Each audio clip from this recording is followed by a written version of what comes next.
There are a bunch of stitches that we use while making these hexagons, and I'm going to go over all of them over here. So the design that is built is mainly using reverse and knit stitches, but there are the corners which are built with knit simple twisted stitches. So I'm going to show you all of those here so you can practice these before you start your hexagon. So we're going to start with a foundation row. So this one, I'm going to work this flat. The hexagons are worked in a round, but I think it's a good idea to work these stitches separately and practice them separately. So I'm just going to make a chain of 10.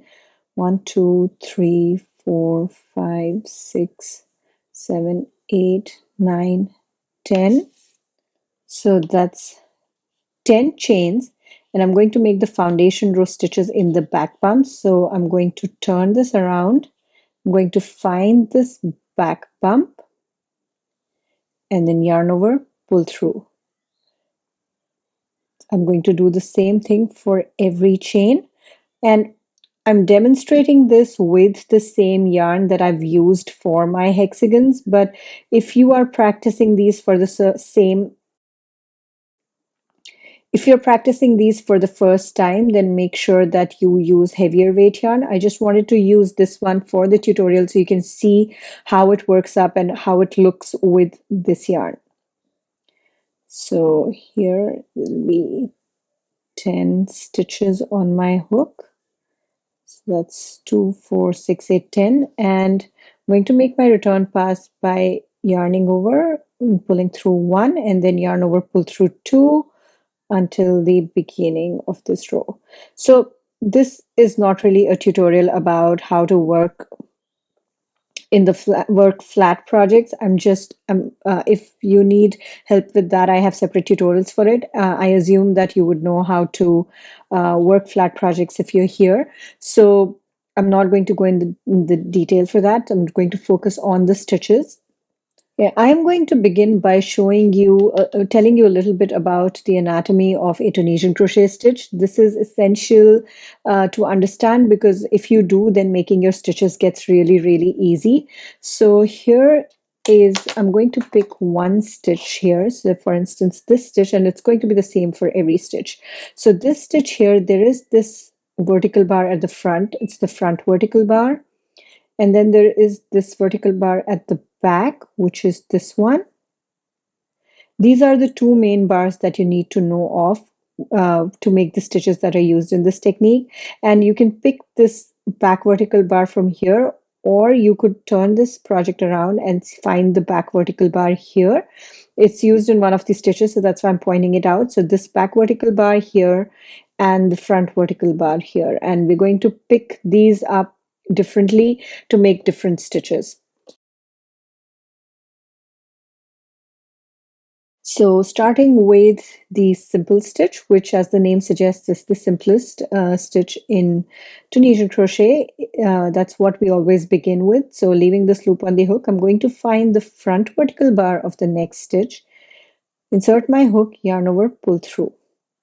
So that's a simple stitch. Now I'm going to make it again. I'm going to insert my hook here, yarn over, pull through. Insert hook here, pick up the front vertical bar, yarn over, pull through. I'm going to do that for the entire row. So that's Tunisian simple stitches.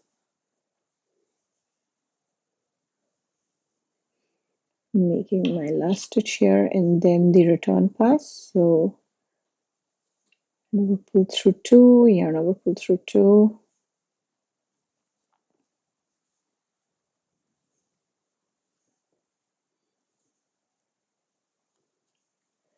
So that's a row of simple stitches.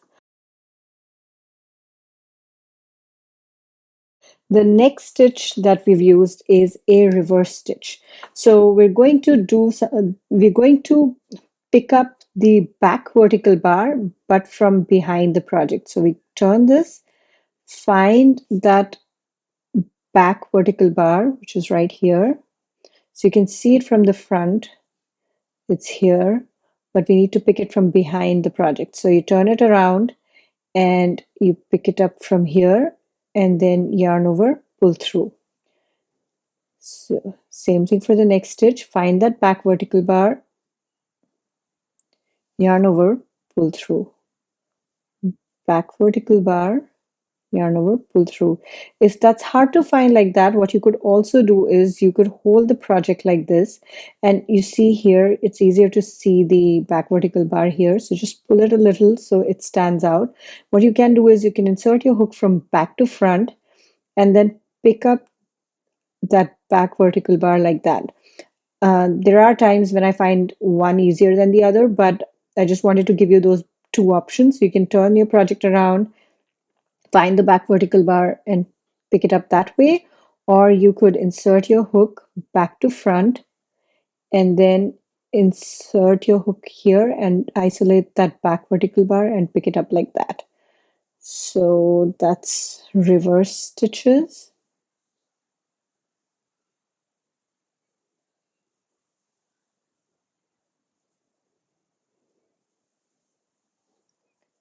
I'm going to make the return pass.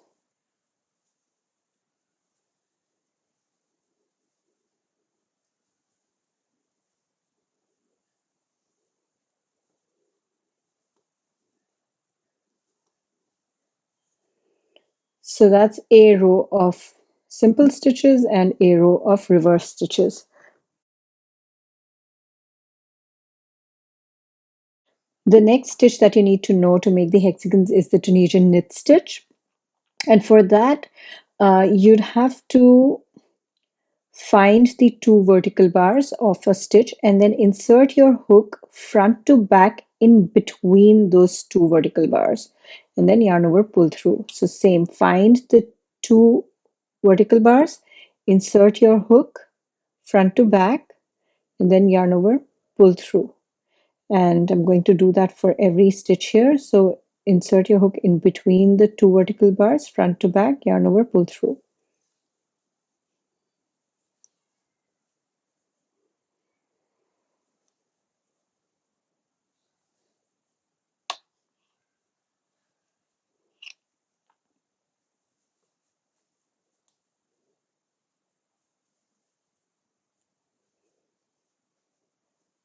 And the return pass now, which is chain one, yarn over, pull through two.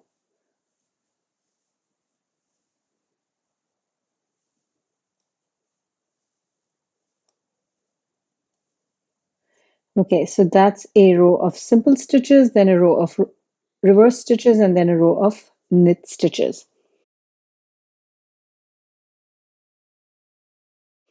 The next stitch that we are going to use is a Tunisian full stitch. So Tunisian full stitches are slightly different than what we've done here so far. So full stitches are worked in between two stitches. So here, this is the first stitch, and this is the next stitch after, and there is this space in between the two. So right here, this is the front vertical bar of the next stitch, this is the back vertical bar, and there is this space in between the two stitches. So that is where we are going to insert our hook.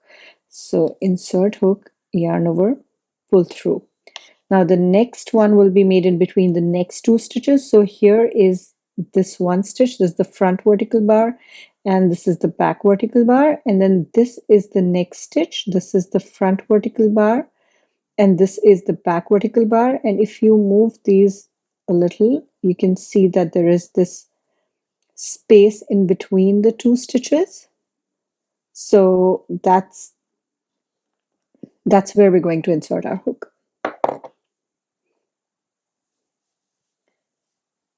Like that.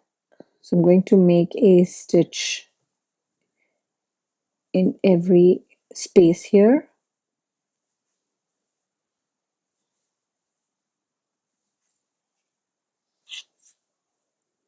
And I'm going to leave the last one. This has got to do with shaping. If I've already have 9 loops on the hook, so that's 2, 4, 6, 8, 9, and the 10th one is going to be here in the last stitch. And yarn over, pull through. So I'm maintaining stitch count. I'm going to make the return pass now.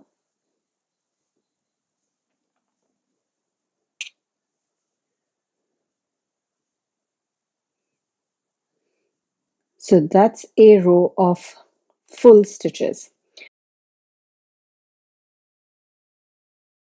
There's two more stitches that we're going to use in making our hexagons, and those are mainly used in the corners. So I'm going to show you how to make those. Those are the twisted stitches, and I'm going to switch to a different color yarn, so hopefully it's easier to see. The next stitch that you need to know is the twisted Tunisian simple stitch. So it's the same thing as a simple stitch where we pick up the front vertical bar, but the difference is that you're going to insert your hook in the opposite direction. So normally you would go from this direction like this, but for a twisted simple stitch, you would go in the opposite direction this way. So what you do is you twist your hook, pick up the vertical bar from the other side, and twist upward. So it's a twisted up Tunisian simple stitch. So you could twist down, and so you pick up this hook and you twist down, and that makes a different stitch. We're not doing that. So it's twisted up simple stitch. And so yarn over and pull through. Now, and there's another way how I do this if it's not possible to pick up this way. What I do is I use another hook. I pick this stitch up in the opposite direction. I yarn over and I pull through, and then I transfer this over to my hook. So that also works. The idea is to insert your hook in the opposite direction. Another thing that works sometimes is that if it's hard to pick up this stitch in the opposite direction or this vertical bar, what you can do is you can give it a little tug here so it's easy to see that, and then you can insert your hook in the opposite direction and then yarn over, pull through.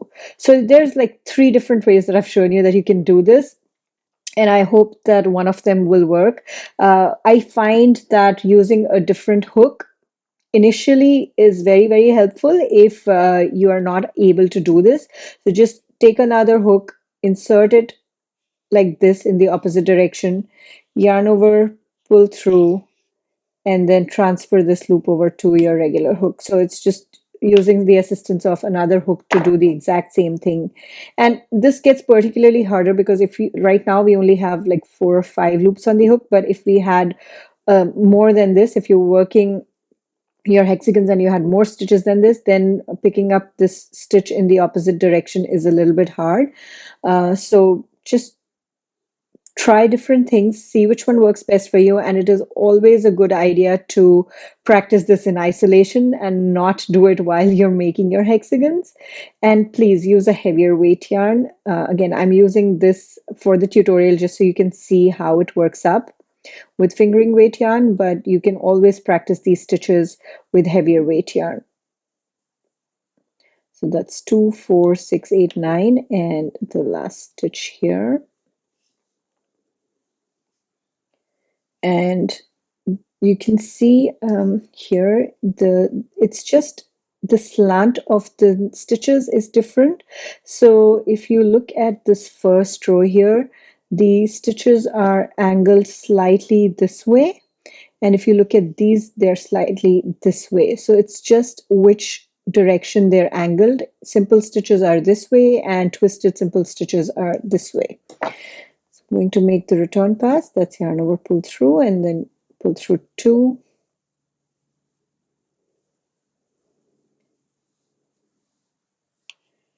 Okay, so I'm going to change color here so again it's easier to see. I'll make another row of twisted simple stitches, so in case it wasn't clear with that color yarn. So I'm going to insert my hook in the opposite direction, yarn over and pull through. Insert hook in the opposite direction, pick up the front vertical bar, yarn over, pull through. I'm going to do the same thing with a different hook and show you how it goes.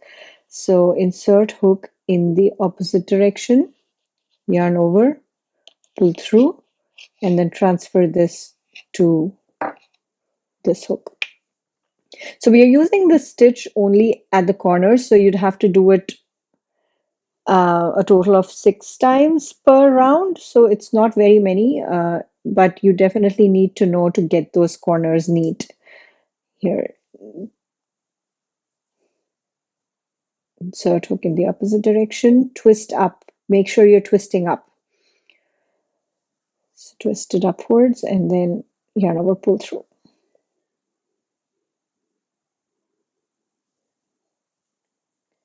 And the last stitch here.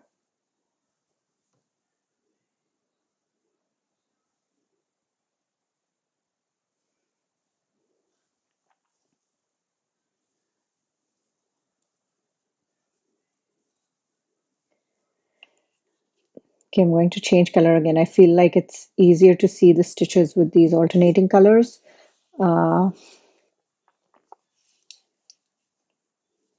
Here, so this is 2 rows of twisted simple stitches.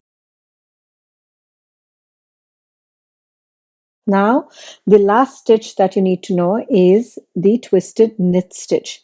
And it's again very similar to the knit stitch, where in the knit stitch you are inserting your hook in between the 2 vertical bars here, right here. But with the twisted knit stitch, you're going to do it in the opposite direction, wherein you'll move this top vertical bar to the other side and insert your hook in the same space, but from that direction. So what I do is I pull this slightly towards my working hand, and then I insert my hook and then yarn over, pull through. Same for the next one. I pull it a little. So instead of picking this like a simple stitch or twisted simple stitch, I don't pick this. I just move this and then insert my hook from front to back and then yarn over, pull through. So you see that little twist in the knit stitch. Here, insert my hook front to back. So there's a difference between the twisted simple and twisted knit. You're pulling on the same front vertical bar, but you're not picking it up. So you pick it up in twisted simple stitches, but you insert your hook front to back in twisted knit stitches. So these 2 stitches, I think they took me some time to understand and find a way to work them easily. This one also, you could use a other hook where you insert your hook in the opposite direction and through that space front to back, and then yarn over, pull through, and move this loop to your hook. So it's possible to use that other hook to do the same thing as we did with simple stitches, twisted simple stitches, that is. Here, and then so this is how it's looking, and then yarn over, pull through 2 until the beginning to complete the return pass.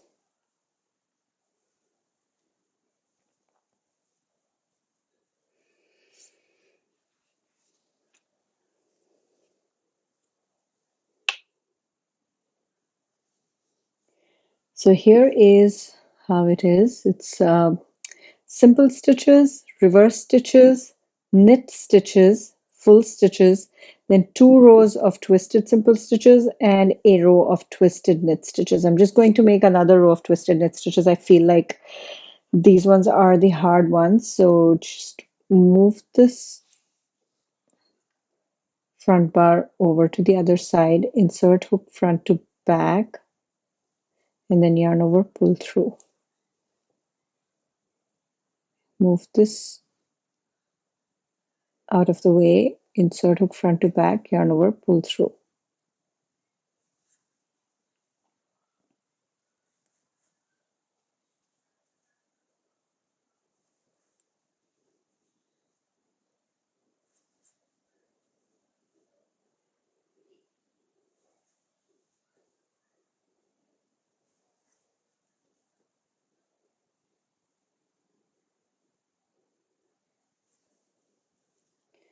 And that's how it is. And then I'm going to chain 1 and then yarn over, pull through 2, complete the return pass.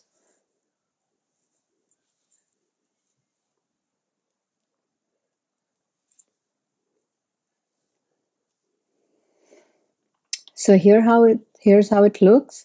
These are two rows of twisted knit stitches, and you can see that how these stitches are twisted, and you can clearly figure out that they are twisted knit stitches. And again, the twisted simple stitches, they're very similar to simple stitches, just the slant is different.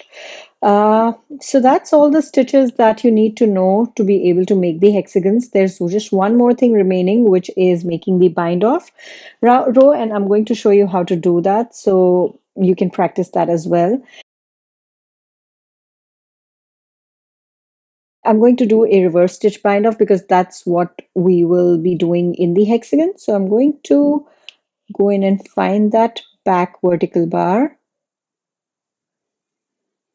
yarn over, pull through, and then instead of leaving these two loops on the hook, I'm going to slip, and that's a slip stitch bind off. So again, pick up that back vertical bar, yarn over, pull through, and slip stitch. So just make sure that your slip stitches, these loops, are not tight, because if they become too tight, there'll not be enough stretch at the edges in your hexagons, and the hexagons will not sit as flat as you'd want them to be. So just, and the joins will be slightly hard. So just make sure that your slip stitches here are fairly loose and consistent. Make sure that they're consistent, because it does happen that they become some of these become tighter than others. So just make sure that keeping them consistent just makes the project look very pretty, to have that beautiful bound off edge.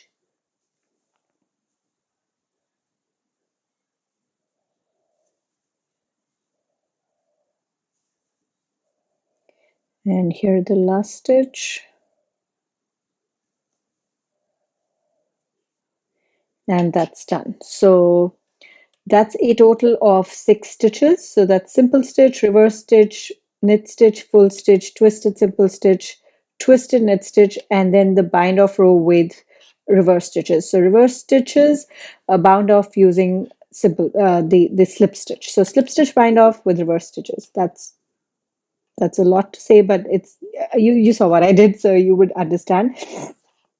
So I recommend practicing these stitches before you start your hexagons, and you can add as many rows or as many stitches as you like. You can keep practicing until you get your tension to be even, because that's the most important part when you're making any new when you're learning any new technique, to keep your tension even as you build new stitches, and that'll make your project look really, really, really nice once you've completed them. That's pretty much it about these stitches used. I'm going to now show you how to make a sample hexagon. So that will be used as a practice swatch for the Ipsa blanket. And that's to give you some practice before you actually start making your final hexagons.